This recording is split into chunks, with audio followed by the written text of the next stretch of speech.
who will share her experience, strength, and hope as it relates to the topic of 12-step tools for healthy dating. Kim? You're giving it 5 minutes and one? Okay. Hi, my name's Kim. I'm a sex and love addict. Hi, Kim. I volunteered for service quite a while back, and when they gave me my topic, I was a little freaked out because to me, recovery has always looked like anorexia.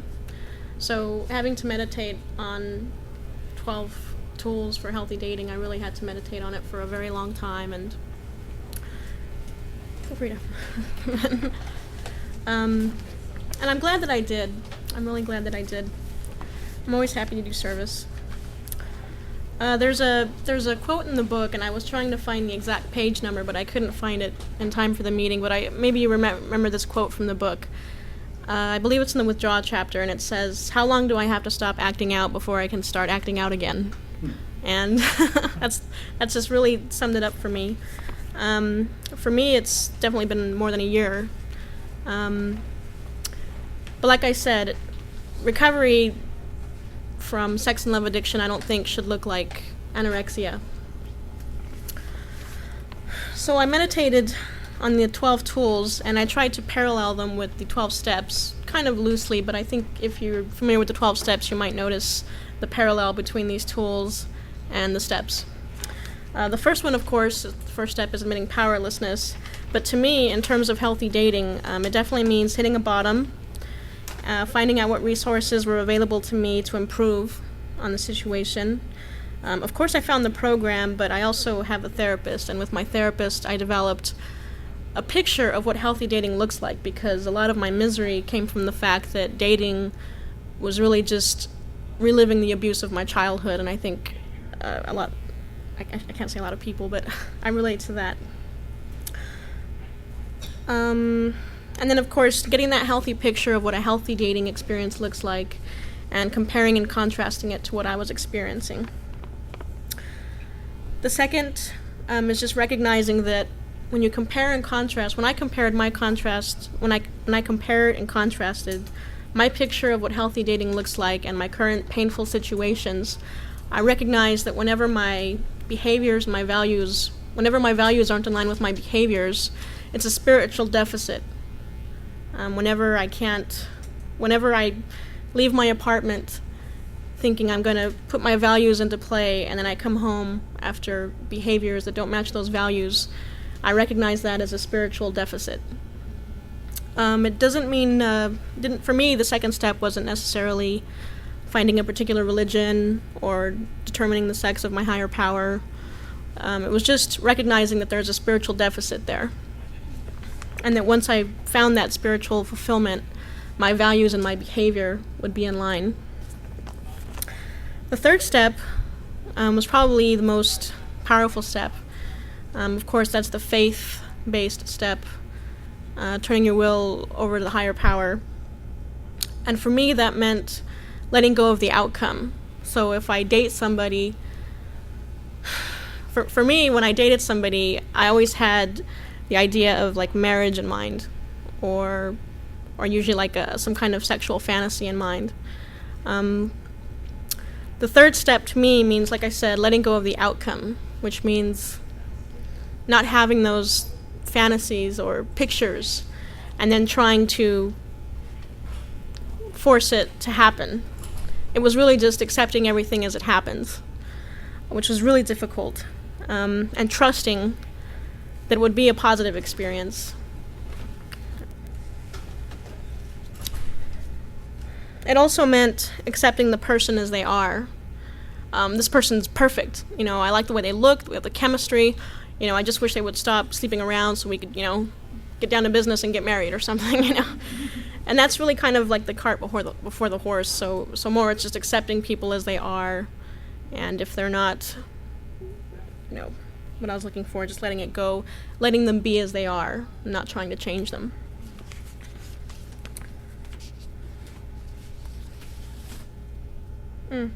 Yeah, a really important thing was giving God a chance in my dating situations, rather than, like I said, exerting my will over the relationship. is very helpful to me. Of course, step 4 is like the inventory step in terms of my 12-step tool theory layered model. It's just taking a brutally honest assessment of every dating situation. I was on a date one time. Where do you want to go? Oh, let's go back to your place. No. And every prospective date, what do you want to do? You want to go to the movies or something? Or what are you interested in? Again, go back to your place or something. No. It's a step in discernment. It's not really being judgmental.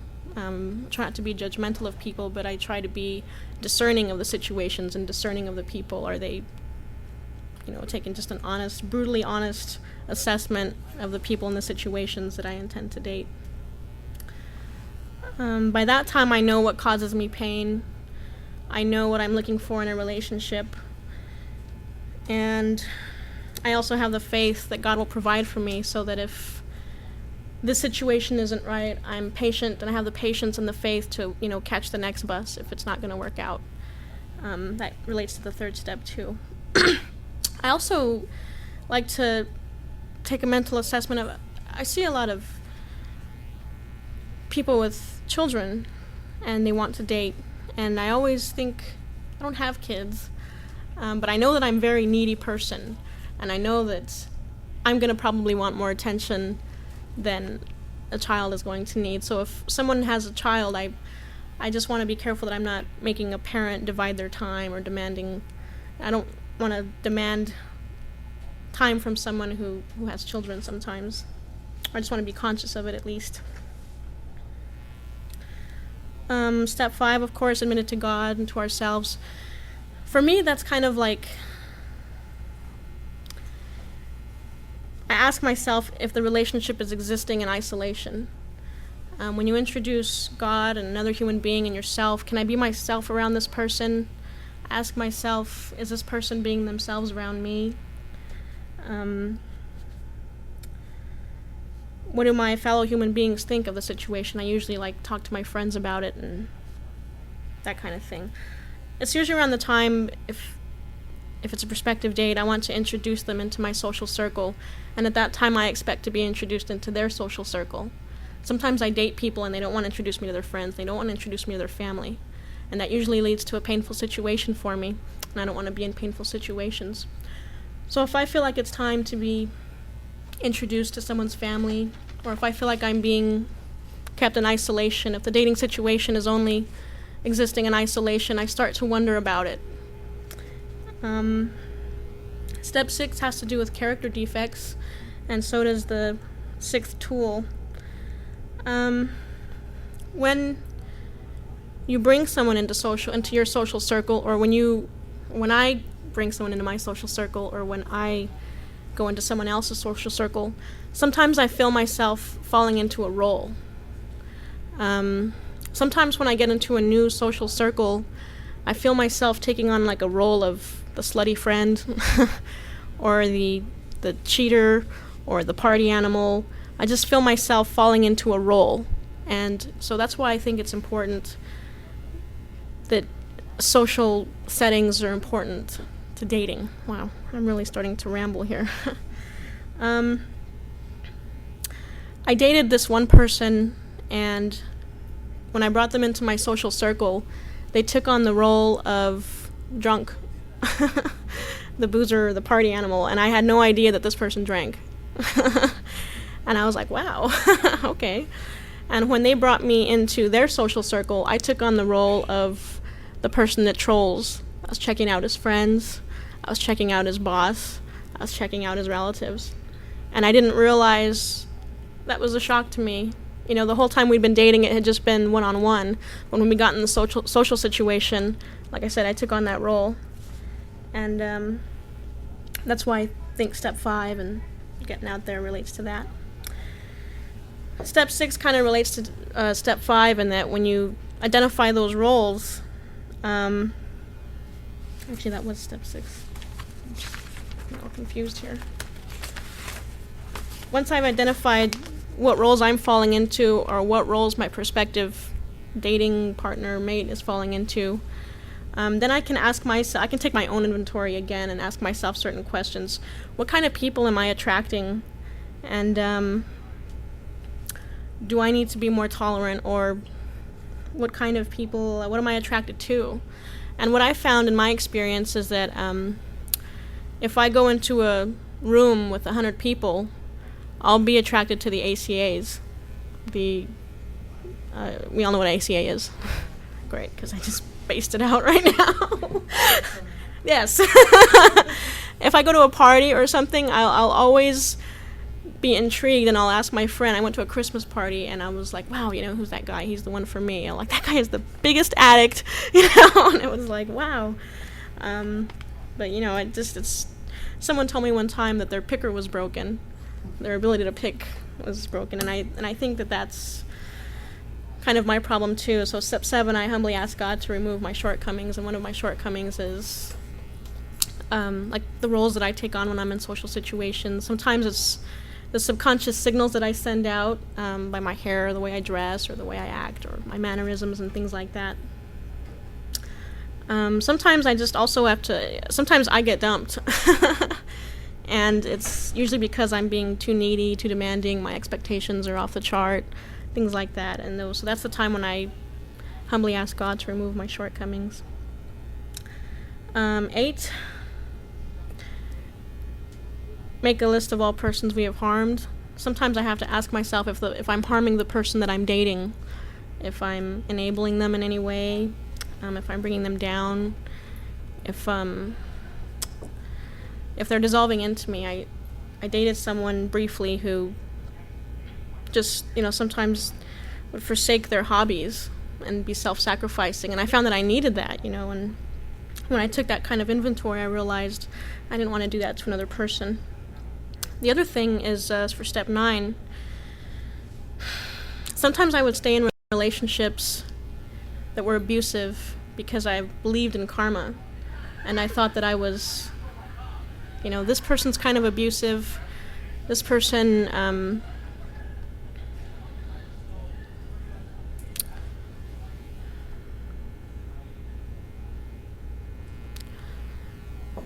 I stayed in an abusive relationship because I had been abusive in the past, and I thought I was getting what I deserved. And that's just not right. So when I get in those situations, when someone starts harming me in a way that I've harmed others, the correct way to handle that, I believe, is not to stay in... It's not the other person's job to balance the universe, in my opinion. So someone started stalking me, basically. And I used to be a stalker, so I figured, what comes around goes around. So I didn't go to the police or really try to make an effort to correct the situation, because I used to be a stalker. But then I realized the right thing for me to do would be to call up the person I used to stalk, not really call them or mail them or something, or contact them in a way that wouldn't hurt them, and just apologize. I realize now how terrifying that must have been, and I'm really sorry. That's the correct way to handle that situation, not staying in a relationship that perpetuates abuse. 10th is, of course, taking another inventory, and that's usually when I ask myself, how are arguments and disagreements being resolved? What kind of activities are we engaging in? Like I said, just reviewing those other things. 11th is, of course, conscious contact. I always ask myself, where is God in the relationship? I ask myself, are we ready to cement the bond and attach each other with either a ceremony of some kind or with sex or something? I always ask myself if the relationship is bringing me closer to God or further away from God. Sometimes if I meet somebody really cool and we start doing things, I'll stop going to church. I go to church, and I'll stop going to church. And then I know that maybe the relationship, my priorities have changed. And of course, step 12 for me is always like a service-oriented step. In terms of dating, I always ask myself, if I date this person, will it make the world a better place? And usually the answer is no, because, by that time, the cops are like, oh, no, I'm just kidding. But, when I ask myself, will this relationship make the world a better place? That's what time I start thinking about getting tested or something, you know, and is this relationship, if it turns into something sexual, will it propagate disease and that kind of thing? And that's pretty much it. I don't know if that was 20 minutes or not, but 15 is close enough, I think. Okay. This room's kind of warm. Anyway, I'm really glad to be here, and I really appreciate your time, and thank you for listening. Thank you, Kim.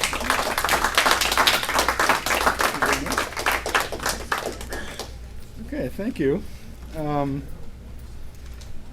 Okay, from now until, I believe this meeting is scheduled to end at 10:20, and I guess maybe at that time we could take a group consciousness if we wanted to extend it, but scheduled to end at 10:20, although we got started a little bit late.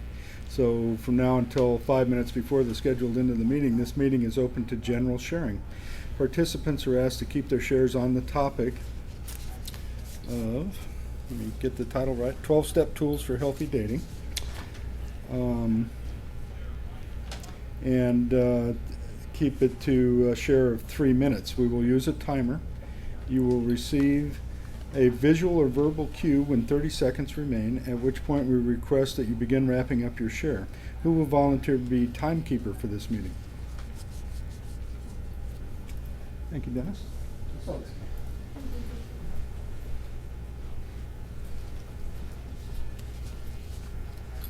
Okay, if you wish to share, you will need to come to the microphone.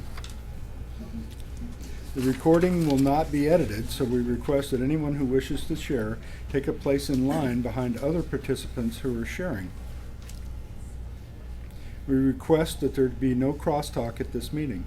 Crosstalk is defined as commenting on or responding to another person's share or addressing another person at the meeting. However, you may comment on the speaker's share. Who would like to begin? Is there a microphone in there? There is. It's a little teeny tiny thing. Yeah. Would I like to start? Hi, I'm Stephen, and I'm a sex addict and anorexic. Hi, Stephen. Live 2 hours south of here. I've hardly done any dating in my entire life, but when I started, I actually learned, I met somebody in the program in my fellowship, and I had enough recovery aboard that as an anorexic, first of all, I could reach out and learn to be emotionally open, which was a huge step for me. And second, I learned about my character defects through this.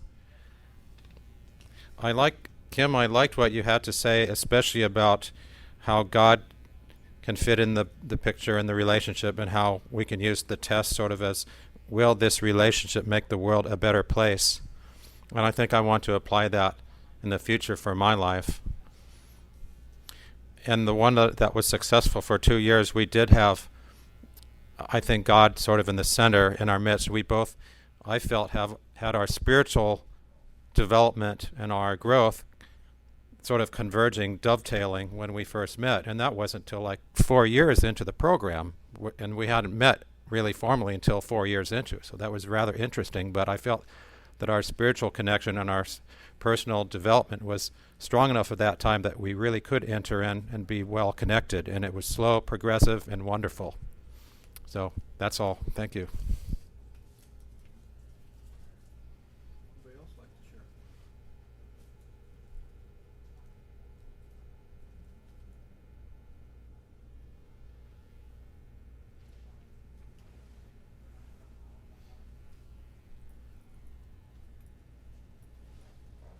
Hello, my name is Dennis, and I'm an anorexic sex and love addict. One of the things that I pray for every morning is that I surrender my attraction to unavailable, inappropriate, unloving, unhealthy, and unreal women. And by that I mean women who don't exist, except in my head. And I've found it very difficult to accept people just as they are, to see them as they are, if I can. And when a relationship is ended, I will grieve for this person that wasn't the person I wanted her to be. And so one of the things that I'm learning is to let that person be who they are, not to fantasize about what they might be, but to accept them as they are. And so the thing I would say is look at that person as they are and love them as they are and accept them as they are. That ends my share.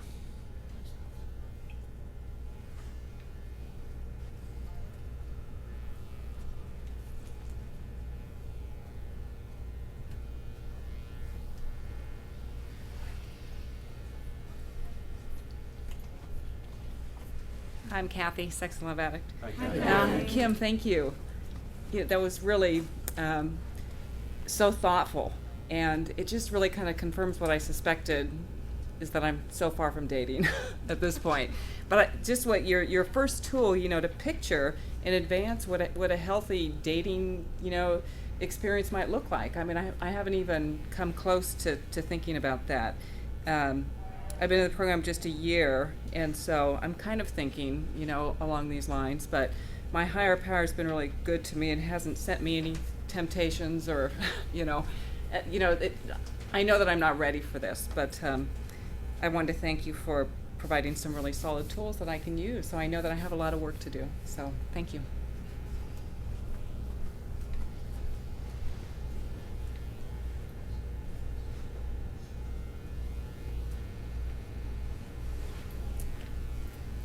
My name is Scott, and I'm an anorexic sex, love, fantasy, and intrigue addict. Hi, Sean. And thank you, Kim. That had a lot of good, useful information in it. There was a lot of the stuff was about appropriate partners and about appropriate actions of our own, and that was really good information for me. I also have had very few relationships in my life, and I'm just starting after 4 years in program to start thinking about trying to do some dating. I've done a little thinking along those lines before, and when I've tried to approach people, my abandonment and rejection issues have been so strong that they a lot of times will spin me out into behaviors like getting back into my food addiction and stuff. I don't drink anymore or things like that, so thankfully I don't go into things like that, but it really can affect my behavior.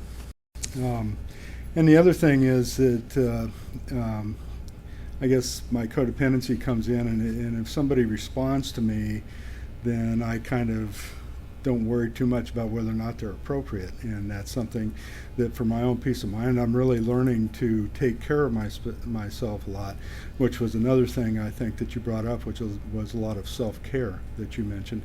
And I'm learning to take care of my spiritual sobriety, my emotional sobriety as I do this, and it can be very challenging for somebody who hasn't done a lot of dating to get into these situations. So I'm grateful for the information that you presented tonight. Thanks.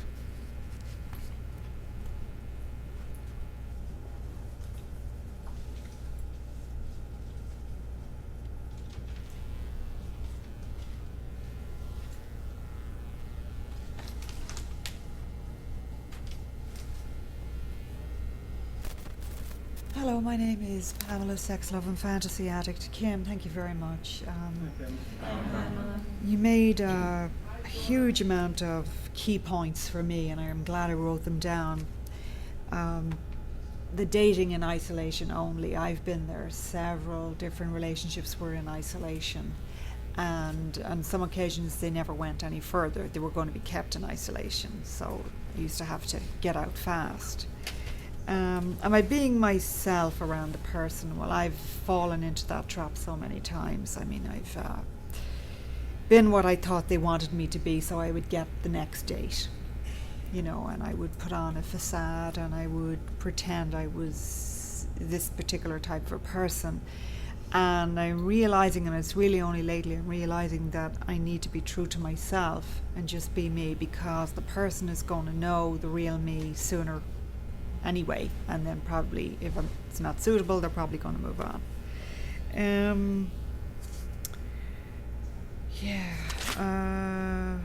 What kind am I attracting? For me, I don't always attract the right type, and In my older days, I used to, pre-recovery days, I used to, I'd meet someone and wouldn't really be my type, or they were my type but not my type. They were what I was attracted to, but they weren't good for me. Harming the person you're dating, I've done that. I've harmed several people. Stayed with them because there was nothing better around at the time. Kept convincing myself, well, it's a nice person, he's very stable, he's all these good points, and he'd really be ideal, but I wouldn't be in love with him, and I would just stay there and then hurt the person. So that's it, and thank you very much.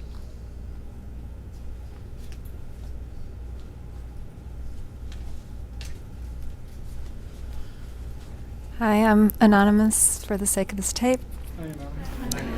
And I've just been in the jacuzzi, so if I'm not dressed really well, sorry. I loved what you had to say. Thank you so much. I haven't heard anything about dating where it's about yourself and God and doing the steps. As an anorexic, some of my dating experiences have been either non-existent, or if I find somebody that it's sort of working or I like, then I'm afraid to leave it because of the anorexia, and also I'm so busy trying to guess what's going on with them, what's going on with me, that sometimes I make too many allowances. And it was good for me to hear that sometimes you get dumped. That made me feel better, because I do think it takes some recovery to be present and have worked this program a while and stay present long enough to get dumped, rather than going into the avoidance or the acting out or doing something to be in control. And one of the challenges for me is trying to be present when the other person starts their stuff, and not buying into their reality, but trying to work my program, which would be to communicate and be honest and try to stay present until the end of it. And sometimes I overshoot that, or I don't do it very well, or I start to get out and come back, and then they've already gotten triggered by that. But, as an anorectic, and I didn't know I was anorectic when I came into this program several years ago, but I certainly found out. I think all attempts at dating are good ones in a way, even if it doesn't look like that. Thanks.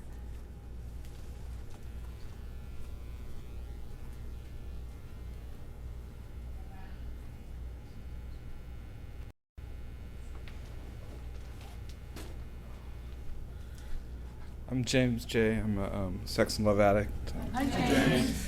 And I'm really glad to be here. Thank you very much for your share, Kim. I got a lot of tips and cues to some of my behaviors and how I can start dating in a healthier way. As a anorexic, I didn't start dating until several years ago, and I guess I thought that, here I am starting dating, that means I automatically know how to do it, and I didn't. And I had some experiences where I'm thinking back on it, that it really, I would meet people and date them and really feel as if this was a great person, and all their foibles and stuff that weren't compatible to me were just, I'd let myself see them, and or I would convince myself that I could change them. And so the part about you talking about like the cold brutality or the hard and fast truth, whatever it is,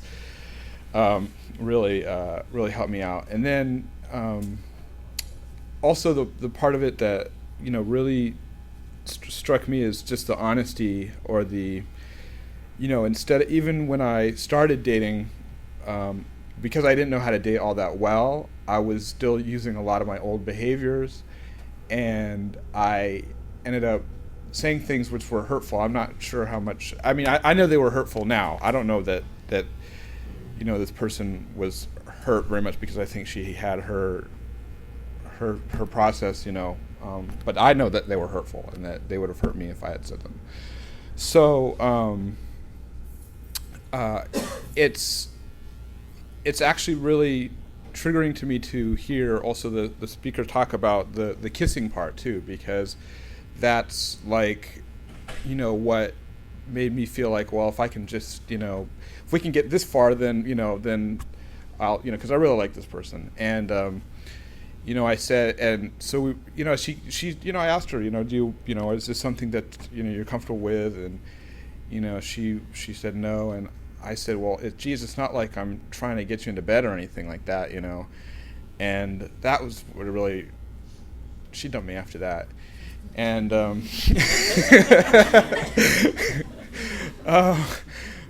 so that's, kind of why I wanted to get up and talk, just because, it was, it's still something that I'm going through in terms of really finding dating somebody that's compatible and trying to force my reality into the way I think it should be, and that's what I need to come to when it comes to healthy dating is really kind of backing off. Thanks.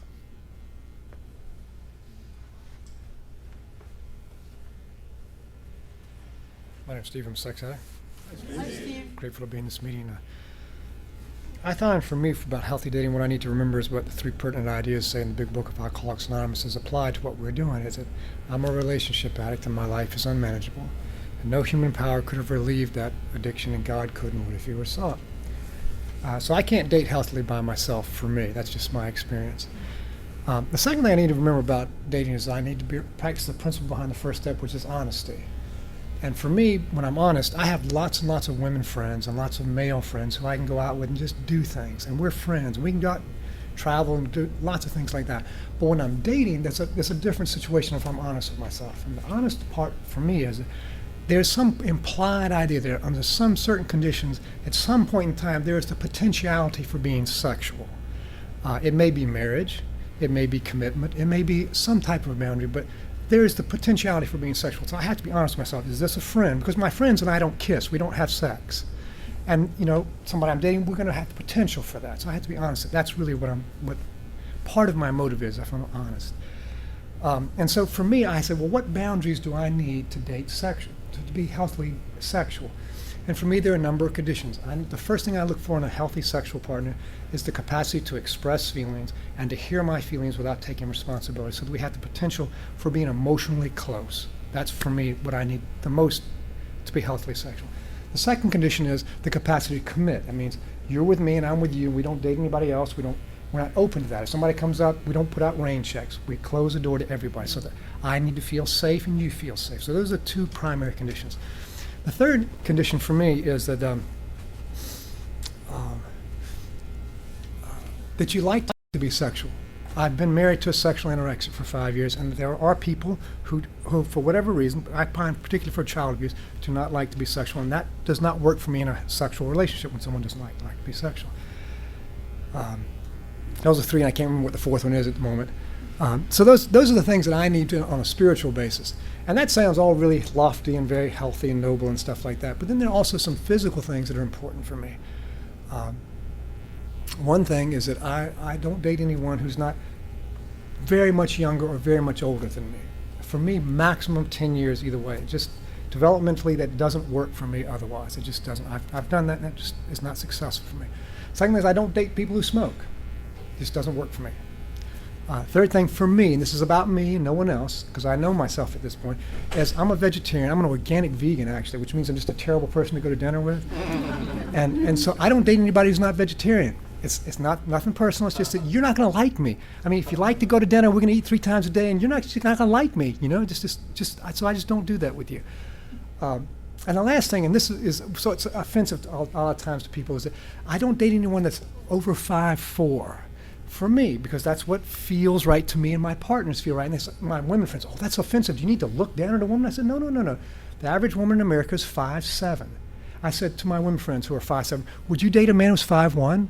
They said, no. I said, well, I have height requirement too, as a human, not as a divine spiritual person, but just as a human. Those are the conditions I find that are useful for me. Thanks.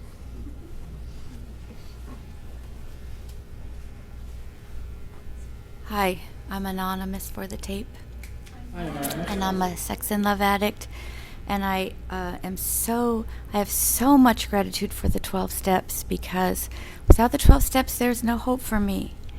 and I'm just amazed at all the anorexia in this room. I just am.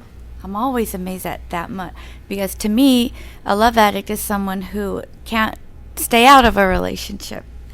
I mean, I know that's not true. I'm not saying that you don't belong here, but I'm just saying that's how I am. You know, it's hard for me to relate, but I'm very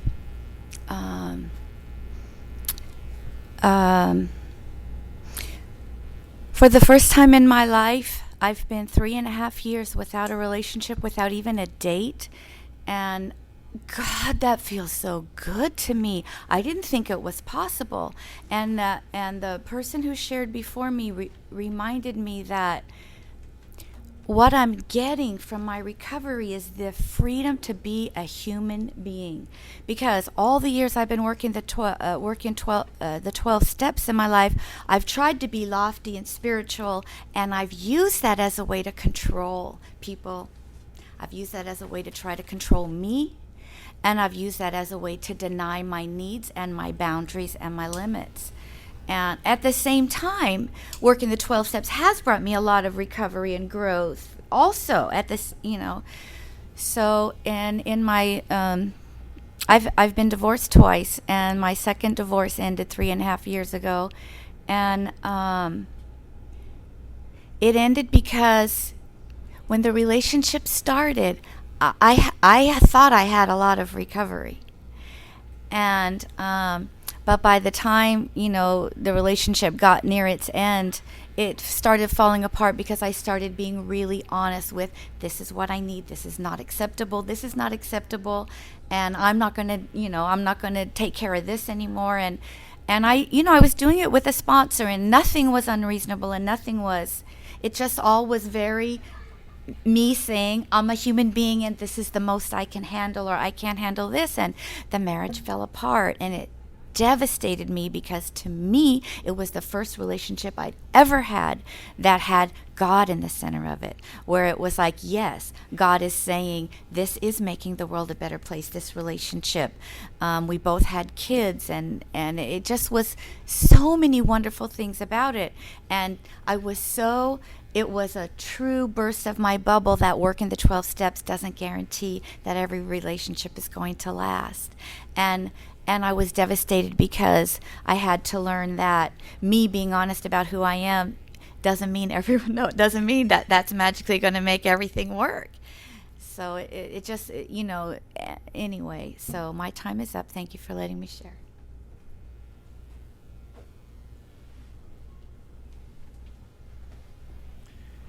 Hi, I'm Greg. I'm an anorexic and fantasy addict.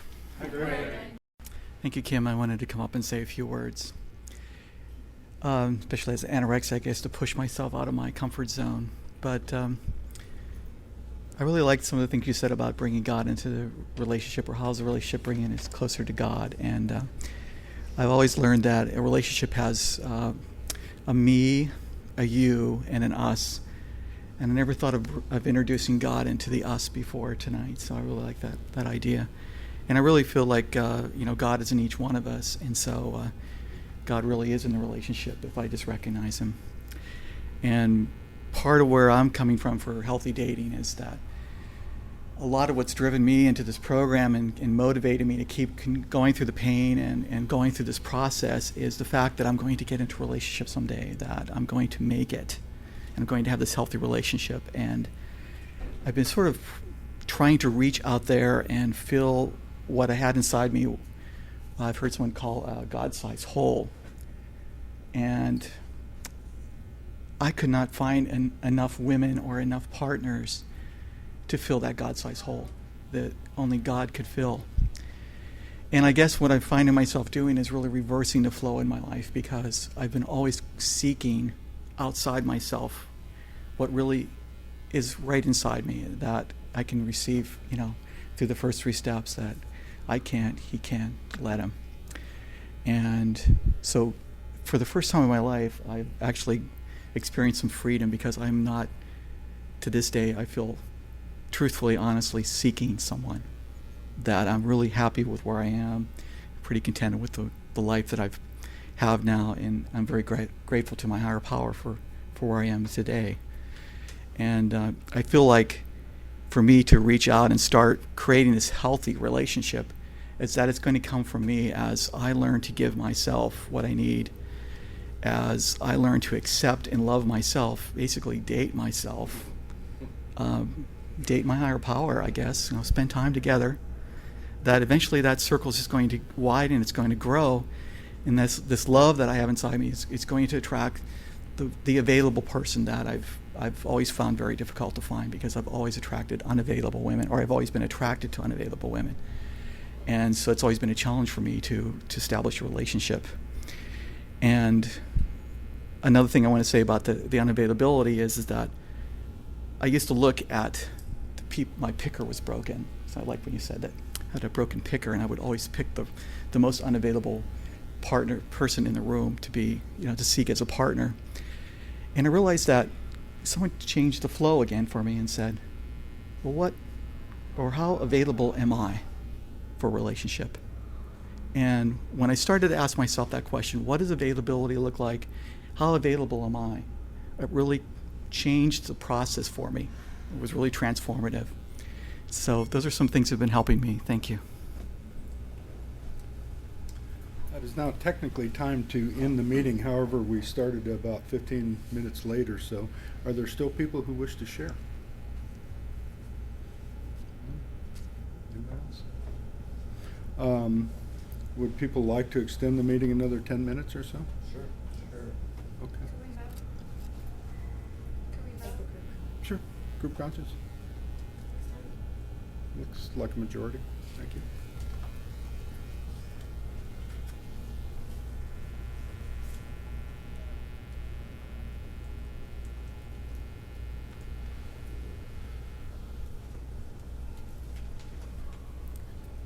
I'm Lisa, sex and love addict.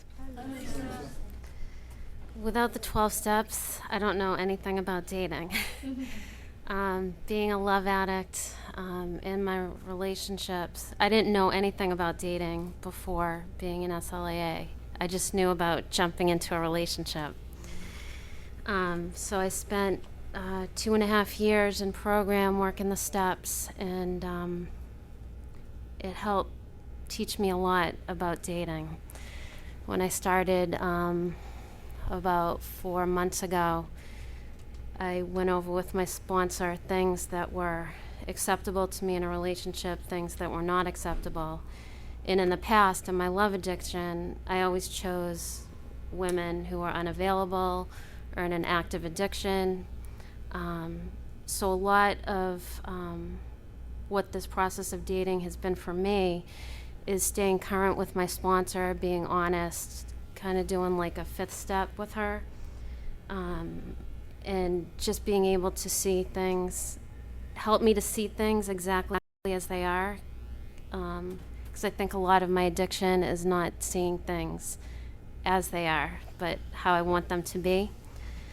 But I think a step that comes to mind as I've been dating has been the 3rd step, in being able to surrender. Because in my love addiction, I always wanted to control the outcome, and I wanted my partner to be who I wanted her to be. And so a lot of it is constantly just being vigilant, turning things over, asking God for help, and staying current, with people in my meetings, my friends, my sponsor, and also making amends when I feel like I've hurt someone. But if I don't have the 12 steps, I can't do dating and be in a relationship. Thanks.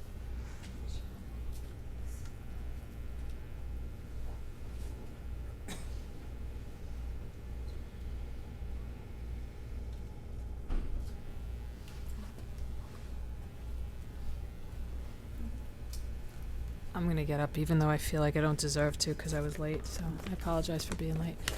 And feeling like I don't deserve is a big part of my my story.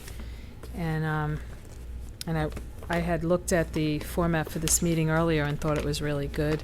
Like it talked about healthy dating and how our childhood wounds affect how we relate to people. And, I know that for a long time.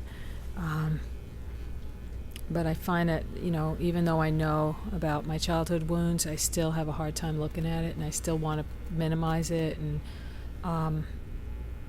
I find that not wanting to completely deal with it, even though I've dealt with it to a big degree, there's still a lot more. And, just looking at what happened and examining it forever, it's like staying in the problem instead of into the solution.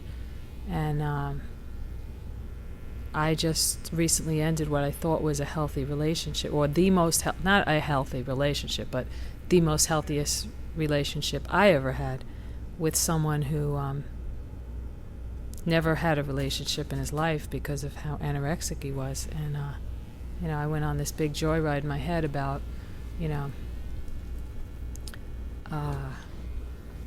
I must be so special because he's getting involved with me, and he never got involved with anybody else. And, it's amazing what our disease can tell us. The truth is he had nothing to give. He's all completely self-centered. He's very anorexic and very self-involved to a degree where, nobody comes near him. And the only reason of all the people he ever met that he could have a relationship with me is because I so don't, he's so safe because I so don't need anything, and I so don't want to, I'm so self-reliant, And, I spent the past 4 years on and off, with him, breaking up with him, getting back with him, and it is still the healthiest relationship I ever had. I never acted out. I never got, really triggered, at least not to any kind of degree like I've ever had before. I spoke my truth. I heard him. I heard his truth. But my childhood wounds are deep, and it really allowed me to keep returning to painful, destructive. It wasn't really destructive, but it was a painful relationship because whenever it came time for him to give, he would pull away. And I just had this mission to show him, I still love you anyway. It's okay, And, how long is that? How long can I keep doing that? And I need to stop. Just halt, stop. Done. I need to make it done. And I don't have to hate him. That's why I thought I had to stop loving him to break up with him, and I don't. I just need to stop being with him. So somebody wise in the program told me, it's okay, you can miss him. You can still let him go. I was like, wow, what a concept. So I'm going to try to do that. I don't have to hate him. He didn't have to destroy my life from, like past things have, I could just say, you know what, we learned all we can from each other and we're done. So pray for us both. Thank you. Thanks, Laura.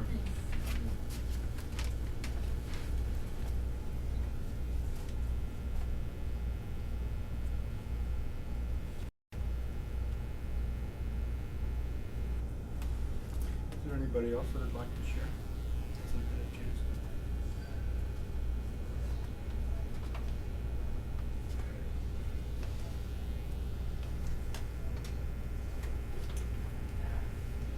Okay, thank you all for your participation. If you didn't get a chance to share, please stay after the meeting and talk to somebody else.